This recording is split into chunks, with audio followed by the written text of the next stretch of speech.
New details continue to emerge surrounding the Maryland man accused of killing a healthcare CEO. Tonight, police say they have two pieces of evidence connecting 26-year-old Luigi Mangione to Brian Thompson's murder.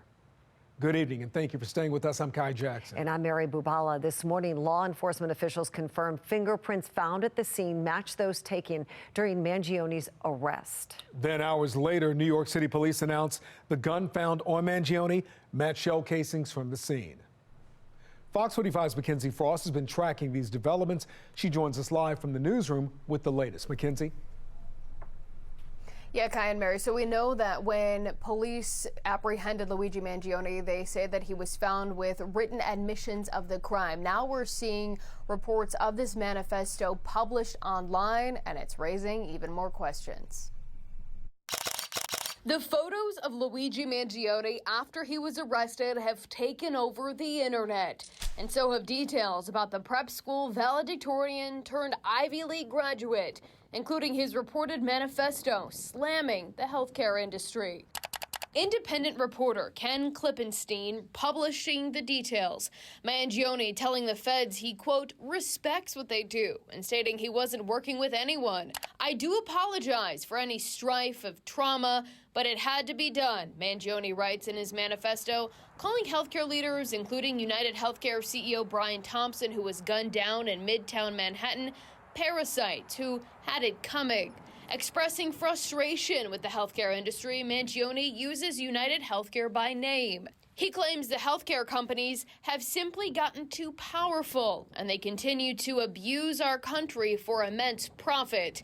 Eerily ending his note with, it is not an issue of awareness at this point, but clearly power games at play. Evidently, I am the first to face it with such brutal honesty. He's railing about the healthcare industry. Law enforcement analyst John Miller telling CNN it raises questions about Mangione's intentions. Which is interesting because it is written in the plural where we have a single murder, which raises some questions as to were there other intended victims or was he intended to strike again? And what about the manifesto? Was it meant to be found?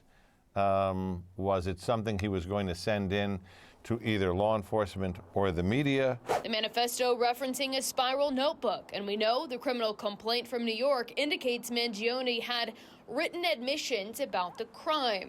Mangione's qualms with the healthcare industry may stem from his own experiences. His former roommate in Hawaii says he had a debilitating back injury that often made it difficult to do daily tasks. Mangione later had surgery, an x-ray seen on his social media pages. I knew he was going to have a surgery, so earlier this year I checked in with him. He confirmed that he had surgery, and he sent me the x-rays. It looked heinous with just giant screws going into his spine. After that, he called me once. I didn't pick up. We kind of texted a little bit, but unfortunately, I feel terrible now. I wish, I would have made more of an effort to communicate with him. Meanwhile,